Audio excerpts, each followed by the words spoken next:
King of Gods. By Fast Food Restaurant, Kabanata 461. Nakakatakot na subordinate. Sa bundok, pagkatapos ng maikling talakayan, mabilis na gumawa ng desisyon ang upper echelons ng Broken Moon Clan. Zhao Fang, dahil mayroon kang lakas ng loob at lakas ng loob na aminin ang iyong pagkakasala, ang iyong parusa ay mababawasan. Dalhin si Zhao Fang sa Central Hall. Nagpakawala ng mahabang tawa si Clan Master Haiyun at winagiway ang kanyang kamay habang nanlalamig ang kanyang mga mata. Nang matapos ang kanyang mga salita, So. Ilang eksperto ng clan, mula sa 6th at 7th sky of the Ascended Realm hanggang sa half-step True Spirit Realm, ang lumipad patungo kay Zhao Fang. Ngumiti si Zhao Fang ngunit hindi nagsalita, nakatingin sa langit. Klop. Nawalan ng liwanag ang mga mata ng mga disipulo na nagtangkang hulihin si Zhao Fang nang bumagsak sila mula sa kalangitan. Napuno ng malamig at masamang mental energy aura ang hangin. Sinong nandyan? Ang mga upper echelon ng Broken Moon Clan ay lumingon sa langit na may pagkabigla. Sa mga ulap, isang malamig na kabataang nakasuot ng purong itim na nakatayo sa isang lumilipad na hayop. Ito ang resulta ng sino mang hindi gumagalang sa aking master. Ang mga mata ng malamig na kabataan ay mahiwaga, at isang bola ng iskarlata at kadiliman ang tila lumitaw sa kanyang mga mata. Nakakatakot ang bloodline ng mata. Ang mga elder ng Broken Moon Clan ay malamig na suminop. Hindi lang malakas ang eye bloodline ng kabataan, ang kanyang aura ay umabot din sa True Mystic rank. Kailangang malaman ng isa na, bukod sa dalawang katulong na hiniling ng Broken Moon Clan, ang natitirang mga elder ay nasa True Human rank. Hindi ba't ang lumilipad na hayop na iyon ang sumusuri sa atin?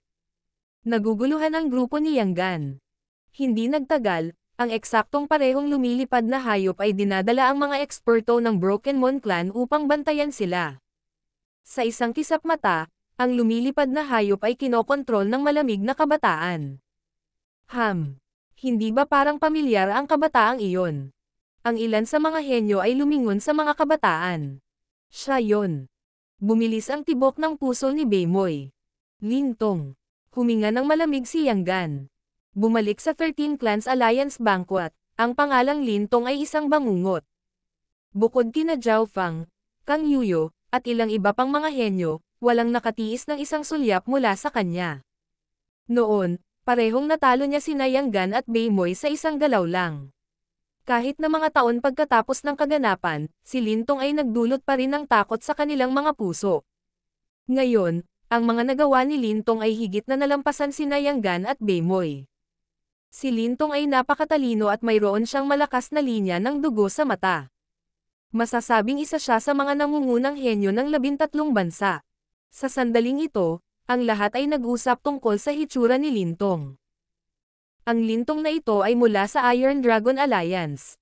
Isa pa siyang pangunahing miyembro ng Scarlet Moon Demonic Religion. Bakit siya? Hindi maintindihan ni Beimoy.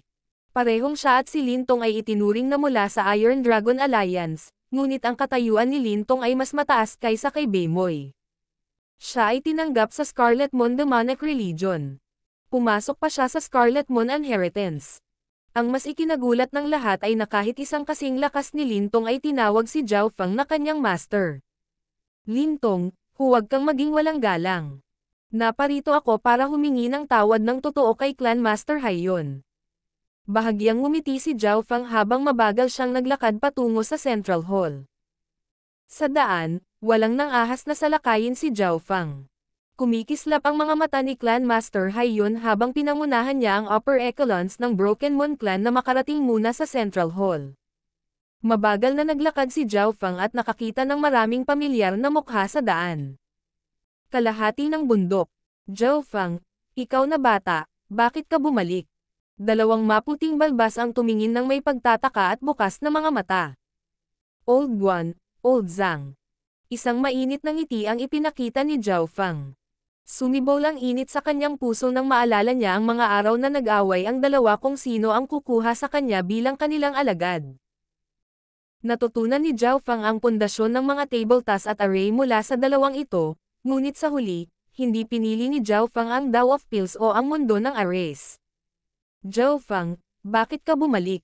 Ang dalawa ay tumingin kay Zhao Feng nang may ayaw. Ang dalawa ay may mataas na pag-asa at inaasahan para kay Zhao Feng, ngunit hindi nila naiintindihan ang kasalukuyang mga aksyon ng huli. Paano magiging handa ang dalawa na panoorin ang isang kababalaghang tulad ni Zhao Feng na mahulog? Maging mahinahon. Paano kita bibiguin? Bahagyang ngumiti si Zhao Feng at tumalikod pagkatapos sabihin ito. Nagkatinginan sina Old Zhang at Old Guan na may pagtataka. Hindi mahirap para sa kanila na makita na narating na ni Zhao Feng ang True Spirit Realm. Sa malapit na pakikipag-ugnayan, masasabi nila na ang kanyang aura ay hindi maarak, higit sa sinumang elder ng Broken Moon Clan. Pinanood ng dalawa si Zhao Feng na paalis na may tame-time na ekspresyon. Sa harap ng Central Hall, naghihintay si Clan Master Haiyon, ang Regulations Elder, at ang natitirang Upper Echelons. Sa itaas ng Central Hall, lumiwanag ang aura ng kidlat mula sa Floating Crest Palace.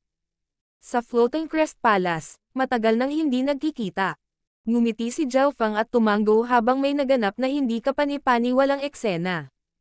Tila kinilala ng Floating Crest Palace ang pagbati ni Zhao Feng at nagsimulang umungol na parang binabati ang isang matandang kaibigan. Medyo pangit ang mga ekspresyon ng mga upper echelon sa harap ng Central Hall. Ang Floating Crest Palace ay ang pangunahing pamana ng Broken Moon Clan. Ano ang ibig sabihin nito? Hahaha. Ang pumasok sa lugar na ito. Ang yabang na brat. Isang malakas na tunog ang nagmula sa langit. So, isang malaking figure ang humakbang sa hangin at naging sanhi ng pag-ungol ng hangin.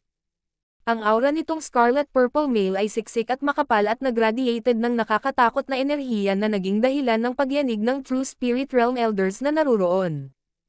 Tunay na Mystic Rank. Mukhang ito ang pinakamataas na True Mystic Rank. Huminga ng malalim ang Regulations Elder, Granny Liuyo, at iba pang Elder. 7th Core Elder. Puno ng saya ang mukha ni Clan Master Haiyon habang binabati niya ang bagong dating. Ang bagong dating ay isa sa dalawang reinforcement na tinawag ni Clan Master Haiyon. Ilang araw ang nakalipas, narinig ni Clan Master Haiyon ang balita ng pagbabalik ni Zhao Feng at nakaramdam siya ng pagkabalisa. Pagkatapos ng lahat, ang mga himala ni Zhao Feng ay sikat sa 13 bansa. Sino ang nakakaalam kung anong uri ng landas ang iniwan ng First Elder para kay Zhao Feng? Maaari pa nga siyang magdala ng mga reinforcement mula sa malalakas na bansa, o kahit na mga dakilang bansa. Sa makatuwid, humingi ng tulong ang Clan Master Haiyon sa Iron Dragon Alliance.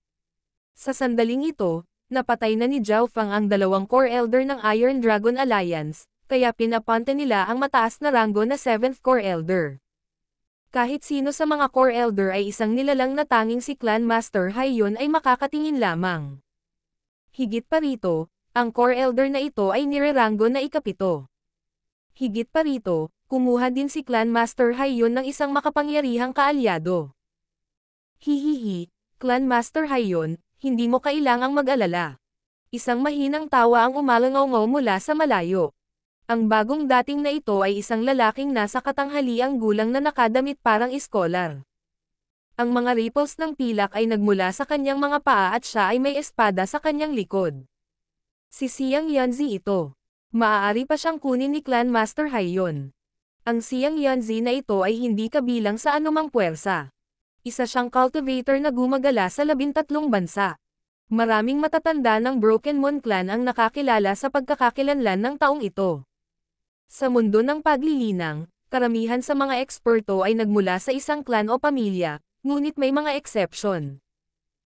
Ang ilang mga freelancer ay nagkaroon din ng pagkakataon na maging isang top-tier na dalubhasa, kahit na napakababa ng mga pagkakataon. Ang Xiang Yanzi na ito ay ganoong tao, at nagkaroon siya ng magandang relasyon sa 13 clans. Sa normal na mga pangyayari, si Xiang Yanzi ay kumilos ng mapayapa at hindi kailanman lumahok sa mga sagupaan ng mga angkan. Gayunpaman, nagawa siyang kunin ni Clan Master Haiyon, ibig sabihin ay talagang nagbayad siya ng malaking halaga. Sa harap ng Central Hall, ang hitsura ng 7th Core Elder at Xiang Yanzi ay nagpasikip ng kapaligiran. Gayunpaman, kumpara sa 7th Core Elder na puno ng puot, si Xiang Yanzi ay lumitaw na mas mapayapa. Si Xiang Yanzi ay may ngiti sa kanyang mukha at nagsalita. Pamangkin Zhao Feng, kilala ako ng iyong master si Tumo. Dahil bumalik ka sa Broken Moon Clan ng may katapatan at katotohanan, umaasa ako na malulutas natin ang problemang ito ng walang karahasan. Si Zhao Feng ay kumilos na parang walang narinig habang siya ay nagpatuloy. Isa lang ang target niya, at iyon ay ang Clan Master Haiyon. Brat, kahit wala kang planong tanggapin ito, tatanggapin kita. Isang Scarlet Purple na liwanag ang kumikinang mula sa 7th Core Elder habang ang kanyang aura ay naging mainit na mainit. Ang mga upper echelons ng Broken Moon Clan ay nanginginig. Ang 36 na Core Elder ng Iron Dragon Alliance ay lahat ay nasa True Mystic rank, at ang nangungunang 10 ay may battle power na mas mababa lang sa mga nasa True Lord rank. Ang Scarlet Purple na lalaking ito ay nasa ikapitong ranggo at isang bihirang body cultivator na umasa sa kanyang pisikal na katawan upang durugan ang iba sa True Mystic rank. Maging ang mga nasa True Lord rank ay banta sa malapitang labanan. Pang! Kung paanong ang Scarlet Purple na lalaki ay umaakyat patungo kay Zhao Feng sa isang alon ng apoy. Soaring Sky Cloud Slashing Sword. Kumikislap ang mga mata ni Xiang Yanzi habang inilabas ang kanyang espada.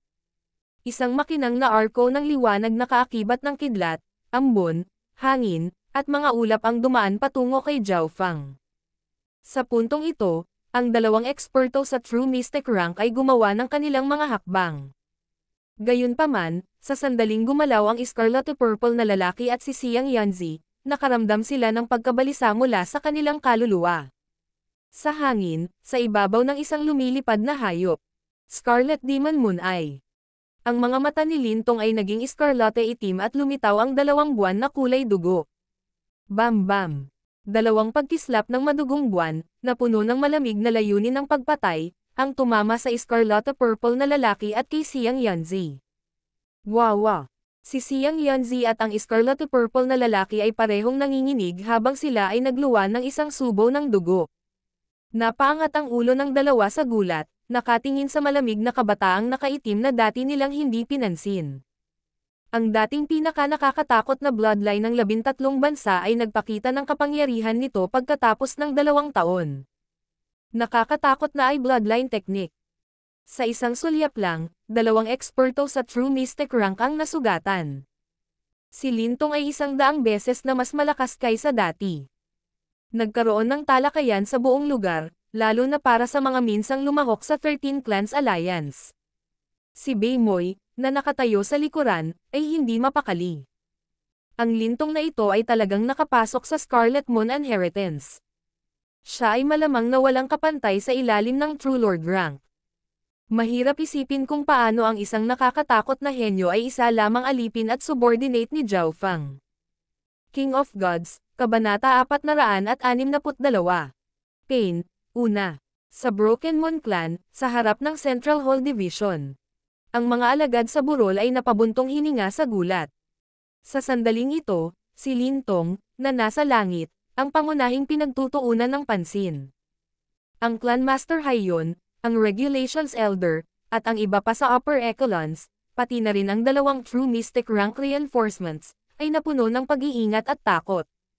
Ang 2 True Mystic rank cultivator na ito ay nasugatan sa isang sulyap lang. Hindi may larawan kung gaano kakilakilabot ang henyong ito. Kailangang malaman ng isa, si Xiang Yanzi ay isang Romang cultivator na naglakbay sa 13 bansa, at ang bilang ng mga maikukumpara sa kanya ay mabibilang sa isang banda. Ang 7th Core Elder ay napakalakas din at kayang talunin ang karamihan sa iba pang True Mystic ranks gamit lamang ang kanyang katawan. Karamihan sa mga tao sa ilalim ng True Lord rank ay hindi niya kalaban. Hindi napigilan ng dalawang ito ang isang sulyap mula kay Lintong. Lintong. Ang lakas ng loob mong ipagkanulo ang alyansa at sumali sa brat na ito. Ang 7th Core Elder ay umungal sa galit habang pinupunasan ang dugong tumutulo sa kanyang bibig. Sina Lintong, Beimoy, at ang 7th Core Elder ay lahat ay kabilang sa Iron Dragon Alliance. Siyempre, mas mataas ang status ni Lintong at ng 7th Core Elder. Sa pagharap sa pagtatanong ng 7th Core Elder, nanatiling tahimik si Lintong. Gayunpaman, nang lumingon siya sa asol na buhok na kabataan sa ibaba, tila walang magawa sa kanyang mga mata. Ang mga detalyeng ito ay malinaw na hindi nakatakas sa mga eksperto na naruroon. Kahit isang taong nakakatakot gaya ni Lin Tong ay handang maging subordinate ni Zhao Fang. Bumalik sa 13 Clans Alliance Banquet, sina Zhao Fang at Lin Tong ay nasa magkabilang dulo dahil pareho silang may eye bloodline. Ang ancient shrine na kinabibilangan ni Lin Tong ay isang maliit na chapter ng Scarlet Moon Demonic Religion na naiwan sa 13 bansa. Kaya, ipinagkanulo ng ancient shrine ang 13 clans sa ikalawang pagsisimula ng labanan sa Dragon Concealing Lake. Si Lin Tong ay talagang isang pangunahing miyembro ng Iron Dragon Alliance at ginamit pa siya ng Scarlet Moon Demonic Religion. Hindi mahirap isipin na si Lin Tong ay malamang na pinagbabantaan ngayon. Higit pa rito, walang ipinaliwanag si Lin Tong sa 7th Core Elder. Hihihi, nandito lang ang isang ito para humingi ng tawad kay Clan Master Haiyon. Mas mabuti na walang makikialam sa labas. Isang mahinang tawa ang nanggaling sa kabataang asol ang buhok. Nanginginig ang puso ng Clan Master Haiyon at ng iba pa. Mahirap isipin kung gaano kalakas si Zhao Fang kung ang isang taong kasing takot ni Lin Tong ay pinagbantaan niya. Lingid sa kaalaman, naging iginagalang ang kabataang nasa harapan nila. Walang nang ahas na gumawa ng anumang padalos-dalos na galaw. Ang 7th Core Elder at Xiang Yanzi ay parehong puno ng pag-iingat. Hindi nila makita sa pamamagitan niya. Kung ang isang alipin lamang ni Zhao Fang ay sapat na upang matalo sila kaagad, hindi maiisip kung gaano kalakas si Zhao Fang. Tahimik ang kapaligiran bukod sa casual na yabag ng kabataang asol ang buhok. Sa wakas, sa isang tiyak na sandali. Malapit na siya. Halos pumasok na ang brat na iyon sa hanay ng array. Clan Master Haiyon. Ang 8 Dragon Slaughterer Demon Array ay handa na. Bumilis ang tibok ng puso ng Broken Moon Clan Upper Echelons. Ang 8 Dragon Slaughterer Demon Array ang kanilang huling hakbang. Ang 8 Dragon Slaughterer Demon Array na ito ay isang sinaunang hanay na nagkakahalaga ng hindi mabilang na halaga ng mga materyales at pera upang itayo. Higit pa rito, 8 True Spirit Realms at 64 na elite ng 6th at 7th Sky ang kailangan para simulan ang array na ito. Nakahanda na ang 8 eksperto ng True Spirit Realm sa harap ng Central Hall. Si Bei Moy ay isa sa 8 True Spirit Realms na ito. Kumpleto na ang array. Hahaha. Ang brat na iyon ay pumasok sa hanay ng array. Kung lalapit siya ng kaunti at pumasok sa gitna ng array, hindi siya makakatakas ng hindi nasaktan kahit na siya ay True Lord rank. Tuwang-tuwa ang mga reinforcement at ang mga elite ng Broken Moon Clan. Buo ang tiwala nila sa kanilang 8 Dragon Slaughterer Demon Array. Zhao Fang, huwag. Sa ibaba ng burol, sumigaw sina Old Guan at Old Zhang. Lumahok si Old Zhang sa pagtatayo nitong 8 Dragon Slaughterer Demon Array kaya alam niya ang kapangyarihan ng array na ito. Sa kasamaang palad, huli na ang kanilang babala. Si Zhao Fang ay nakapasok na sa gitna ng 8 Dragon Slaughterer Demon Array. Ito ang perpektong sandali para simulan ang array, at lahat ng nasa Broken Moon Clan ay nasa sabik. Hihihi, 8 Dragon Slaughterer Demon Array. Narinig ko si Old Zhang na nag-usap tungkol dito noong nag-aaral ako sa Clan Mission Division. Isang mahinang tawa ang nagmula sa asol na buhok na kabataang nakatayo sa gitna ng hanay. Ano? Tumalon ang puso ng lahat habang hindi makapaniwalang tumingin kay Zhao Fang. Ang Clan Master Haiyon ay biglang nakaramdam ng matinding pagkabalisa. Ang kabataang ito sa harap nila ay halatang alam ang tungkol sa mga array. Hindi lamang niya alam ang tungkol sa pagkakaroon ng 8 Dragon Slaughterer Demon Array, pinasok niya ito ng nakangiti. Sa sandaling ito, ang mga eksperto at ang mga reinforcement ng Broken Moon Clan ay nakaramdam ng lamig sa kanilang katawan. Halos gumuho ang kabataang ito. Si Xiang Yanzi ay napuno ng panghihinayang. Dahil inimbitahan siya ni Clan Master Haiyon, alam niya ang planong harapin si Zhao Fang at alam niya kung gaano kalakas ang array na ito. Gayunpaman, ang katotohanan ay lumampas sa kanyang mga inaasahan. Ang lahat ng ito ay dahil sa hindi maarak na kabataang asol ang buhok na ito. Noon, nagawa ni Zhao Fang na makatakas mula sa lugar na ito na may pamagat na number 1 genius ng 13 bansa. Ngayong bumalik siya, walang nakakaalam ng kanyang tunay na lakas. Huwag kang magpapaloko sa brat na ito. Mapapatay natin siya kung magtutulungan tayo. Sigaw ng Regulations Elder. 8 Dragon Slaughterer Demon Array, buksan. 8 eksperto sa True Spirit Realm ang nagpakalat ng kanilang True Spirit Chi habang ang 64 na elite ng Ascended Realm ay naglagay din ng kanilang lakas. Agad-agad. Weng. Ang 8 maliwanag na ilaw, bawat 12-dosenang yarda ang haba, ay nakalock sa lugar na kinaroroonan ni Zhao Feng na parang 8 tanikala. 8 Dragon Slaughterer Demon Array. Napakalakas. Ang bawat isa sa 8 chain na hugis dragon ay marahil kasing lakas ng isang peak true mystic rank. Ang middle at upper echelons ng Broken Moon Clan ay nanginginig sa pananabik. Marami sa kanila ang karaniwang hindi kailanman makakakita ng gayong kahanga-hanga at makapangyarihang hanay sa kanilang buhay. Hiu. Hiu. Hiu. Si Zhao Feng ay nanatiling hindi kumikibo habang ang 8 chain na hugis dragon ay agad na ikinulong na parang hola. Bam! Ang 2 sa mga kadena ay nakapulupot pa sa mga binti ni Zhao Feng. Sa kasamaang palad, bantalang ako kung 8 true mystic ranks ang nagtutulungan. Medyo nagsisisi si Zhao Feng. Ang kanyang katawan ay naglabas ng isang transparent na harang ng kidlat at hangin na nagtulak sa 2 kadena na hugis dragon. Ding ding ding. Kumikislap kung saan-saan habang ang 8 kadena na hugis dragon ay itinapon palayo. Ang 8 Dragon Slaughterer Demon Array ay nangangailangan ng 8 dragons to be one, ngunit hindi kayo nakasync sa isa't isa at hindi sapat ang pagsasanay, kaya maaari mo lamang gamitin ang 60-70% ng pinakamataas na kapangyarihan nito. Umiling si Zhao Feng. Dahan-dahan siyang lumapit kay Clan Master Haiyon, na nasa gitna ng hanay. Junior, huwag mag-overestimate sa sarili mo. Nagsisimula ng manginig ang boses ni Clan Master Haiyon. Walang nag-akala na si Zhao Feng ay magiging napakalakas na kaya niyang maglakad-lakad sa loob ng 8 Dragon Slaughterer Demon Array. Clan Master Haiyon, nandito lang ang isang ito para humingi ng tawad. Bakit ka kinakabahan? Ngumiti si Zhao Feng habang nasa likod ang kanyang mga kamay. Parang ayaw niya talaga sa buhay ni Clan Master Haiyon. Mukhang nakakatakot talaga ang bagong henerasyon. Isang sinaunang boses ang biglang tumunog mula sa gilid ng Central Hall Division. Ang boses na ito ay may mahiwagang kapangyarihan na nagpapahintulot sa lahat na marinig ito ng malinaw kahit na ito ay nasa malalim at mababang tono. Itong boses. Parehong nagbago ang ekspresyon ni Lintong at Beimoy, habang nanginginig ang Clan Master Haiyon, ang 7th Core Elder, at ang iba pa. Sa sandaling ito, tila nagyelo ang hangin maliban sa sinaunang tinig. Shua! Shua! Shua! 3 itim na nakahod na figure sa sulok ng Central Hall Division ay naghubad ng kanilang mga damit at inihayag ang kanilang orihinal na hitsura.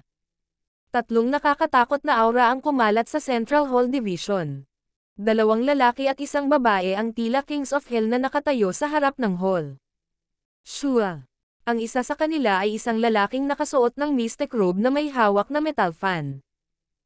Tila matalak ang balat at damit niya at nagliliwanag ang mga ito ng malamig na aura. Shu! Isang bahid ng pilak at ginto ang kumikislap sa hangin. Tumigil ang mga yapak ni Zhao Feng. Sa likod niya, isang talampakan lang ang layo ng fan ng lalaking nakasuot ng mystic sa likod ni Zhao Feng. Ang talas ng pamaypay na ito ay tila nagawang putulin si Zhao Feng sa kalahati sa loob ng isang iglap. True Lord Taishao. Hindi napigilan ni Clan Master Haiyon at ng mga elder ng Broken Moon Clan na mapasigaw nang makita nilang lumitaw ang lalaking ito. True Lord Taishao. Ang pangalang ito ay parang bangungot na nakatatak sa isipan ng 13 clans. Pagbati sa 3 Palace Lords. Ang 7th Core Elder ay nagpahayag ng labis na kagalakan. Yulong, Taishao, BG. 3 Palace Lords. Paano? Paano ito posible? Napuno ng pagkabigla ang mukha ni Beimoy. Bago siya umalis, sinabi sa kanya ng upper echelons ng alyansa na 3 eksperto ang susuporta sa Broken Moon Clan laban kay Zhao Feng. Gayunpaman, ang 3 ekspertong ito ay ang 3 Palace Lords ng Iron Dragon Alliance. Pagbati, Palace Lords Yulong, Taishao, at BG. Nagsimulang pawisan ng malamig ang noo ni Lintong at nabalisa siya. Shua! Shua! Kasama ng True Lord Taishao, ang iba pang lalaki at babae ay bumuo ng isang tatsulok na nakapalibot kay Zhao Feng.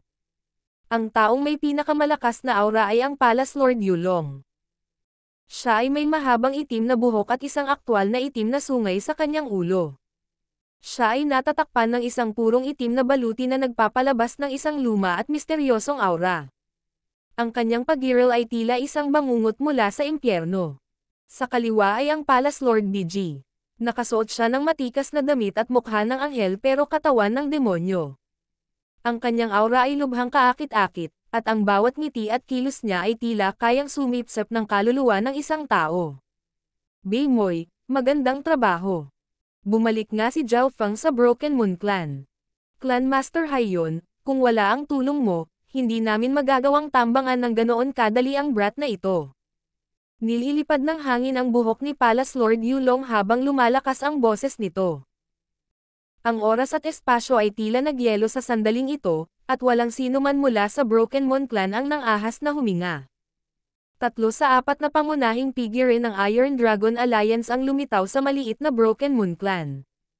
3 Palace Lords. Parang pin lang ako. Nagpakawala ng hininga si Clan Master Haiyon, ngunit ngumiti siya ng mapait sa parehong oras.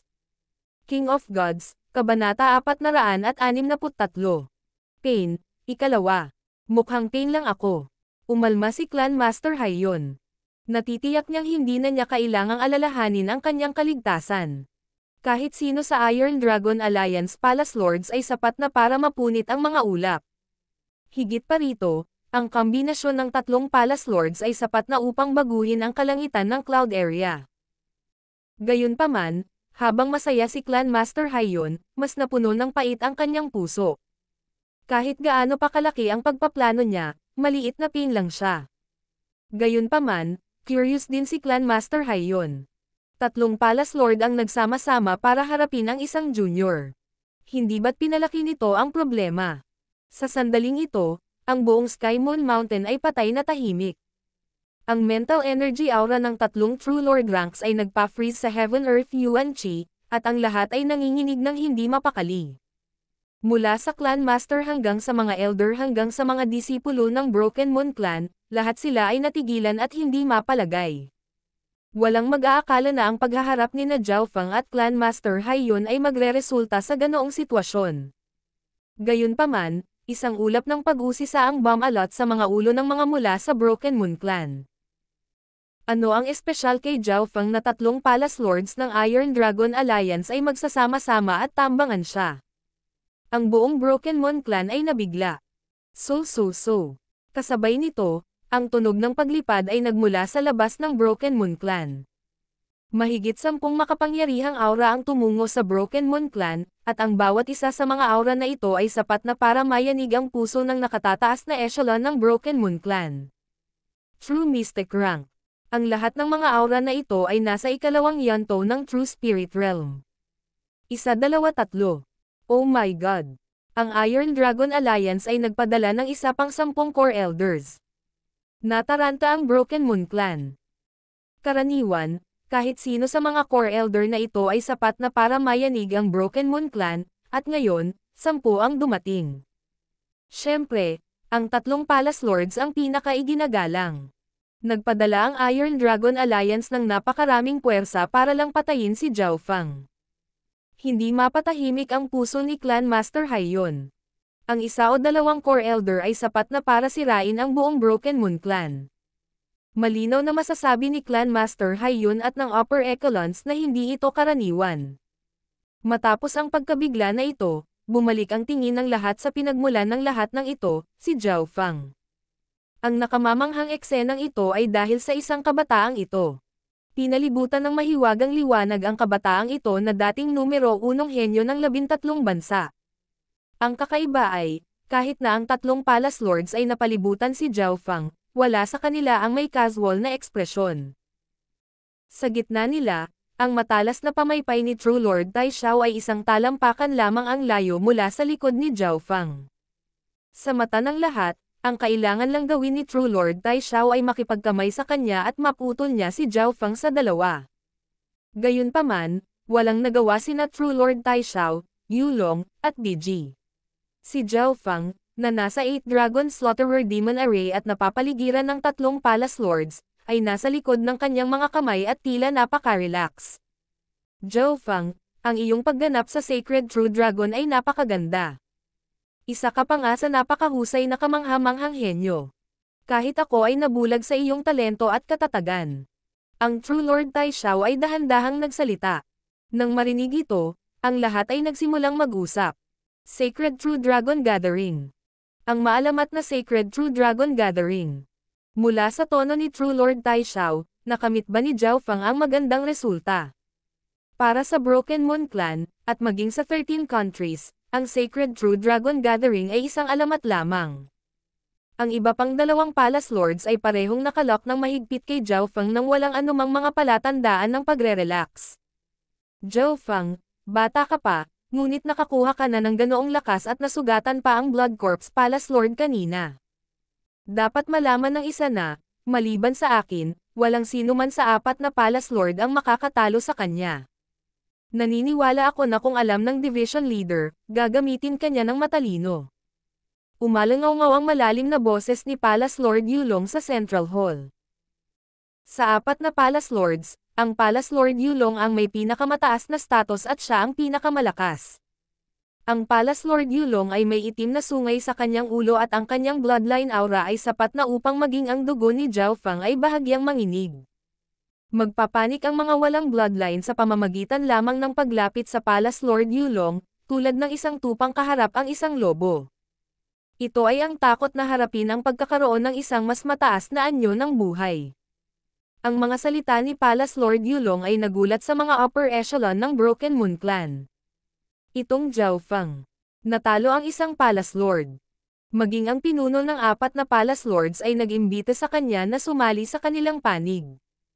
Nadagdagan ang pagkabigla sa Clan Master Haiyun at sa mga mukha ng Regulations Elders. Hindi nila maiwasan ang pagpawisan ng malamig habang iniisip kung paano nila binalak na harapin ang napakahirap na kalaban. Nakatuon ang tingin ng lahat kay Zhao Fang, kabilang sina Beimoy at Lintong, na nasa ere. Kung matatapos ng 3 Palace Lord si Zhao Fang, malulutas din ang Dark Heart Seed ko. Nagpakawala ng hininga si Lintong. Parehong kaibigan at kalaban ang naghihintay sa tugon ng asol na buhok na kabataan. Gayunpaman, ngumiti si Zhao Fang. Lumipat ang kanyang tingin mula sa Clan Master Haiyun kay Beimoy bago dahan-dahang nagsalita. Brother Beimoy, magandang trabaho. Ang mga eksperto ng Iron Dragon Alliance ay dumating nga sa Broken Moon Clan. Clan Master Haiyun, salamat sa iyong pakikipagtulungan. Kung wala ang tulong mo, hindi magiging madali ang aking plano. Isang mahinang tawa ang umalangaw-ngaw sa burol. Sa sandaling ito ay sinabi, Ako. Ibinuka ni Beimoy ang kanyang bibig at para siyang nabulunan. Pakikipagtulungan. Kailan ako? Biglang nalamig ang ekspresyon ni Clan Master Haiyun. Ho! Ang tanging natitira ay ang hangin. Ang True Lord Tai Xiao at ang Palace Lord BG ay naguguluhan. Ano? Bulalas ni Palace Lord Yulong habang lumalamlam ang kanyang ekspresyon. Naramdaman ng mga taong naruroon na may mali, ngunit sa pag-iisip tungkol dito ng mabuti, marami ang nakaunawa. Kinopya ni Zhao Fang, halos salita sa salita, ang mga salita ni Palace Lord Yulong. Beimoy, mabuting trabaho. Bumalik nga si Zhao Fang sa Broken Moon Clan. Clan Master Haiyun, kung wala ang tulong mo, hindi namin magagawang tambangan ng ganoon kadali ang brat na ito. Ang parehong istruktura ng pangungusap ay ibinalik pagkatapos ng ilang bahagyang pagbabago. Napakakulay ng mga ekspresyon ni Beimoy at Clan Master Haiyun ngayon. Si True Lord Tai Xiao at Palace Lord BG ay sumulyap sa dalawa na may kainahinala, ngunit nagulat din sila. Katawa-tawa. Paanong hindi maintindihan ni Clan Master Haiyun ang katotohanan? Isang malakas na pakiramdam ng kahihiyan ang lumitaw sa kanyang puso. Ang swerte ng Clan Master Haiyun na ito. Para magamit bilang pain ni Zhao Fang at ng Iron Dragon Alliance. Puno ng pagtataka ang mukha ni Lintong. Hindi ba bumalik si Zhao Fang sa Broken Moon Clan para patayin si Clan Master Haiyun? Hindi ba babasa, ang pagpatay kay Clan Master Haiyun ay hindi ang pangunahing layunin.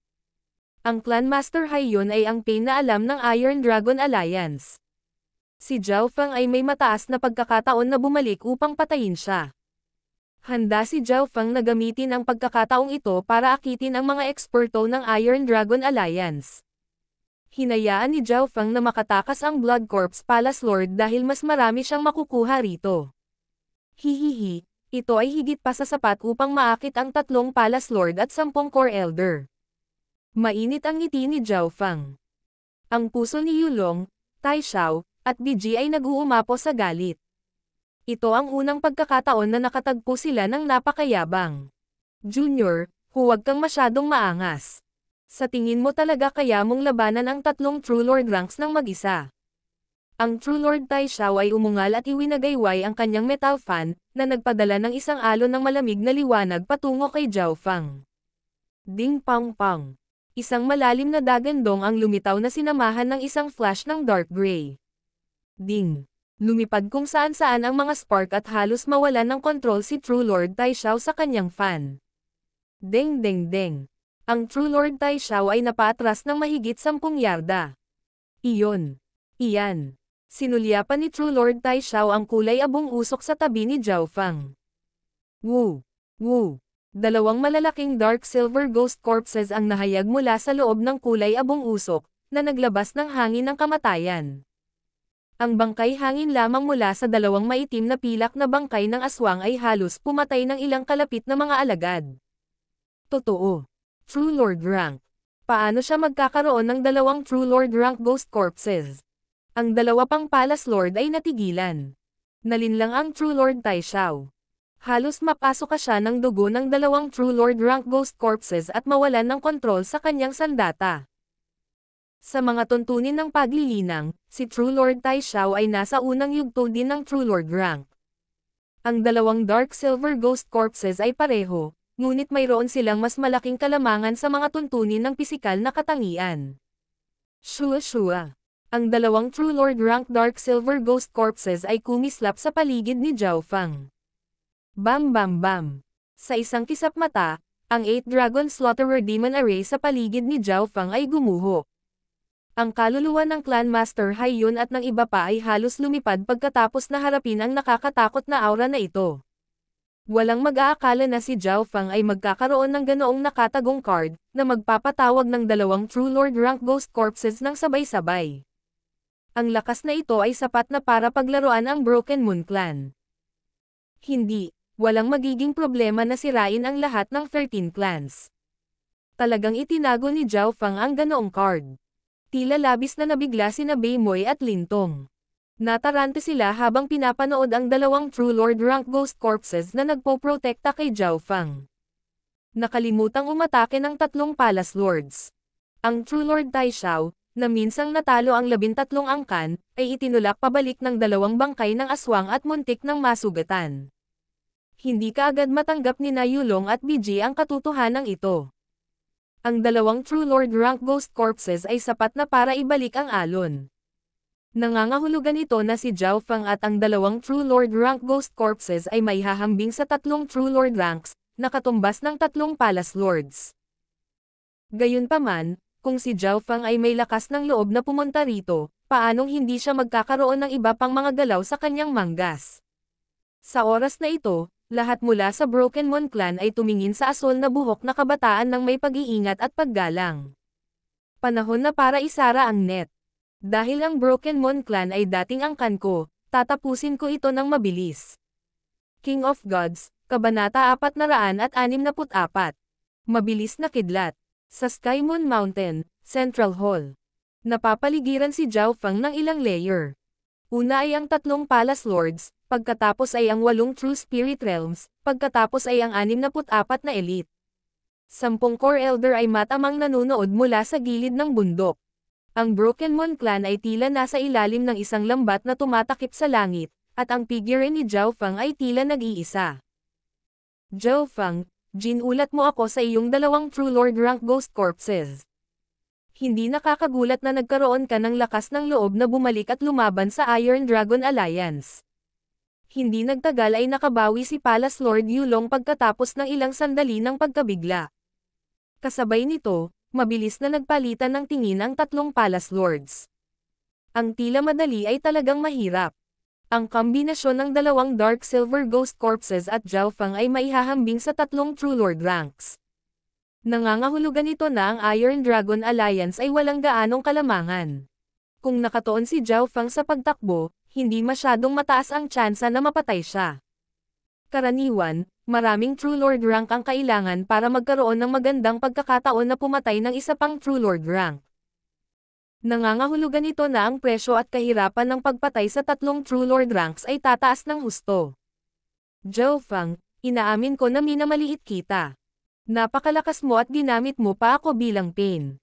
Kung gusto mo talaga akong patayin, malamang patay na ako. Kumikislap ang mga mata ni Clan Master Haiyan habang nakatayo siya sa gitna ng hanay. Ngumiti si Zhao Fang ngunit hindi nagsalita. Ang pagpatay kay Clan Master Haiyan ay hindi naging mahirap para sa kanya. Ang Iron Dragon Alliance ay ang tunay na malaking isda. Ito ay katawa-tawa. Isang Clan Master na sikat sa kanyang mga kalkulasyon ang ginamit ni Zhao Fang at ng Iron Dragon Alliance bilang pain. Ito ay lubos na nakakahiya para sa kanya.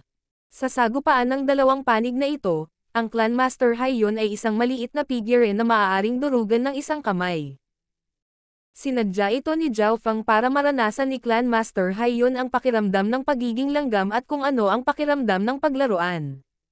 Hihihi. Zhao Fang, ang iyong unang Master Lord Guanzhen at First Elder, pareho silang natalo sa akin. Ang boses ni Clan Master Haiyan ay sobrang kakaiba. Bahagyang nanghina ang mga balintataw ni Zhao Fang. Ano ang ginagawa ni Clan Master Haiyan? Gayunpaman, totoo ang sinabi ni Clan Master Haiyan. Ang Clan Master Haiyan ay gumamit ng katalinuhan sa ibabaw ng lakas upang maabot ang kanyang kasalukuyang posisyon.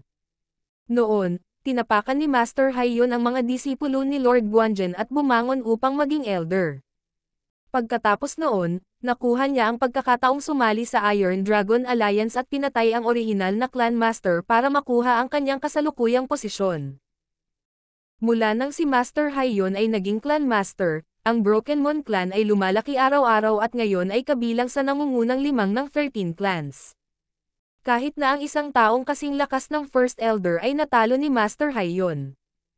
Kailangang aminin ng isa na ang mga pamamaraan ni Clan Master Haiyan ay nalampasan ang iba. Tama iyan. Parehong natalo ang mga master ko sa iyo, ngunit lahat ay magbabago sa akin. Hindi nakipagtalo si Zhao Fang. Ang pagkatalo ay nangangahulugang pagkatalo at ang pagkapanalo ay nangangahulugang panalo. Anuman ang mga pamamaraan na ginamit niya, si Master Haiyan ang nanalo sa nakalipas na 12 taon. Maging si Zhao Fang ay nahirapang mabuhay nang una siyang pumasok sa Broken Moon Clan dahil sa impluwensya ni Master Haiyan. Itaas mo siya. Nanlamig ang mga mata ni Clan Master Haiyan habang winawagayway niya ang kanyang kamay. Shua. Tatlong figure ang biglang lumitaw sa isang malayong burol. Sa kaliwa ay isang lalaking nasa katanghaliang gulang na nakasuot ng ginto at sa kanan naman ay isang kabataang puti ang mukha. Ang dalawang ito ay may hawak na matanda na mahaba ang buhok. First Elder. Mga bulala sa buong Broken Moon Clan. Nabaling ang tingin ng lahat sa matanda na may mahabang puting buhok. Ang mahaba at puting buhok na matandang ito ay ang First Elder ng Broken Moon Clan. Ang lalaking nasa katanghaliang gulang na nakasuot ng ginto at ang kabataang puti ang mukha ay sina Elder Jiang at Sun Yuanhao, ayon sa pagkakabanggit. Zhao Fang, noon, pinalayas mo ako sa Floating Crest Trial at pinalampas ko ang aking kapalaran. Ngayon, hahayaan kitang maranasan kung ano ang pakiramdam ng pagbabanta. Isang nakamamatay na tingin ang dumaan sa puting mukha ni Sun Yuanhao. Siya ay may changeable body at siya ay isang henyo na kinuha bilang alagad ni Elder Jiang. Gayunpaman, pinalayas siya ni Zhao Fang sa Floating Crest Trial sa unang yugto. Bagamat napakatalino niya, medyo nasa likod pa rin niya sina Zhao Fang, Beimoy, at kasama. Hihihi. Zhao Fang, sigurado akong isa kang gumaganti sa iba, tulad ng dati mong dalawang masters. Ang mukha ni Clan Master Haiyan ay napuno ng pagiging saplada. Magaling. Nagliwanag ang mga mata ng tatlong Palace Lords. Kung pagbabantaan nila ang master ni Zhao Fang, kahit na hindi nila kayang baguhin ng buo ang tubig, maaari pa rin itong makaapekto sa kanya. Zhao Fang, hindi ko gusto ang buhay mo. Ang kailangan mo lang gawin ay putulin ang isang braso o sirain ang isang True Lord rank ghost na bangkay para iligtas ang buhay ng iyong master. Ang mukha ni Clan Master Haiyon ay makamandag. Hindi niya hiniling kay Zhao Feng na magpakamatay kapalit ng buhay ng First Elder, dahil ito ay hindi makatotohanan at si Zhao Feng ay hindi naantala. Kung mamatay siya, mamamatay pa rin ang First Elder. Sa makatuwid, hiniling lamang ni Clan Master Haiyon kay Zhao Feng na putulin ang isang braso o sirain ang isang True Lord rank Ghost Corpse. Bagamat hindi ito nangangahulugan na si Zhao Feng ay mamamatay, ito ay lubos na makakabawas sa kanyang lakas sa pakikipaglaban. Matalino. Ang tatlong Palace Lords ay hindi maiwasang tumingin sa Clan Master Haiyon sa isang bagong liwanag. Gayunpaman, magtatagumpay kaya ang banta ni Clan Master Haiyon? Malamang na mataas ang tsansa ng tagumpay dahil hindi hiniling ni Clan Master Haiyon ang buhay ni Zhao Feng. Sa puntong ito, ang buong Broken Moon Clan ay tahimik habang naghihintay sa tugon ng asol na buhok na kabataan. Hihihi, Master Haiyon, nakakaaliw ito. Hindi man lang nagulat si Zhao Feng, sa halip ay tumawa siya ng mahina. Tumalon ang puso ni Clan Master Haiyon. Masyado bang malamig at walang emosyon si Zhao Feng kaya wala siyang pakialam sa pagkamatay ng First Elder. Sa kasamaang palad, ikaw ay isang hakbang na masyadong mabagal. Napagpasyahan ang resulta sa ikalawang pagpasok ko sa Broken Moon Clan. Ang pangungutya sa mukha ni Zhao Feng ay naging mas malinaw. Napagpasyahan na ang resulta. Ang mga puso ng Clan Master Haiyon, ang tatlong Palace Lords, at ang buong Broken Moon Clan ay nanginginig. Hindi maganda. Tigilan mo ang bloodline ng mata niya. May pumunta sa First Elder. Ang tatlong Palace Lords ay tila may naalala at umungal sa gulat. Klop klop. Sa burol, sina Elder Jiang at Sun Yuanhao ay parehong dumura ng dugo at bumagsak sa lupa. Ang ginawa ni Zhao Feng ay casual na tumingin sa dalawa gamit ang kanyang kaliwang mata. So. Matapos makatanggap ng mga utos, ang 10 Core Elder ay mabilis na sumugod patungo sa First Elder. Hanggat nakarating sila sa First Elder, maaari silang magdulot ng ilang problema kay Zhao Feng.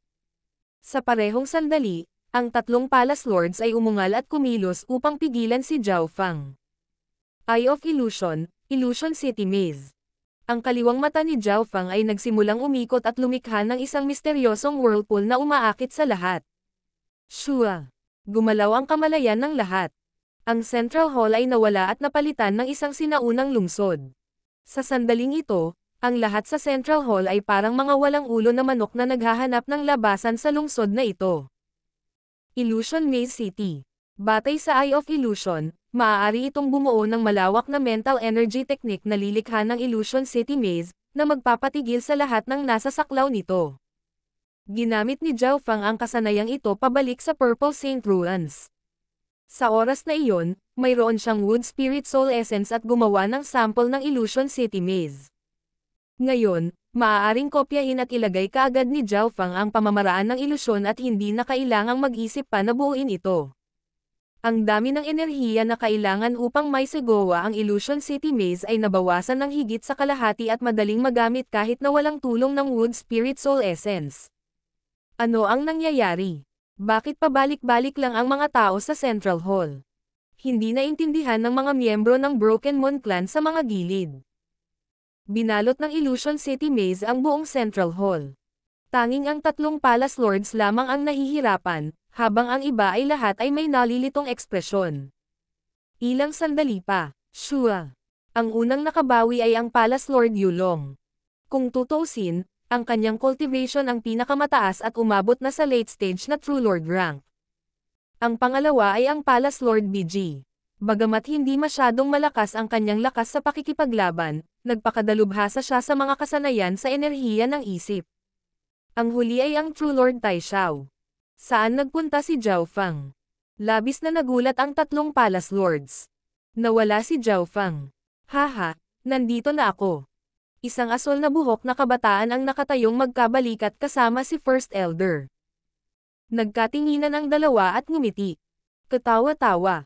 Naramdaman ng tatlong Palace Lords ang nagngangalit na apoy sa kanilang mga puso. Pakiramdam nila ay nil-arrow sila ni Zhao Feng. Ginawa lang niya ang Illusion City Maze para tumakbo. Hindi gumagalaw ang dalawang True Lord rank ghost corpses. Nagliwanag ang mga mata ni Palace Lord BG. Ang dalawang True Lord rank ghost corpses ay malapit sa kanya at ang kanyang lakas ay tataas ng husto kung makokontrol niya ang dalawang ghost corpses. Papatayin muna kita. Ang kaliwang mata ni Zhao Fang ay naging Eye of Ice at tila lumikha ng isang napakalalim na kailaliman. Walang limitasyong lamig ang kumalat sa katawan ni Palace Lord BG. Hindi maganda. Natigil ang pag-iisip ni Palace Lord BG at bumagal ang kanyang mga kilos. Bam bam swash. Nasa malapit ang dalawang dark silver ghost corpses at hiniwa-hiwa ang balat ni Palace Lord BG.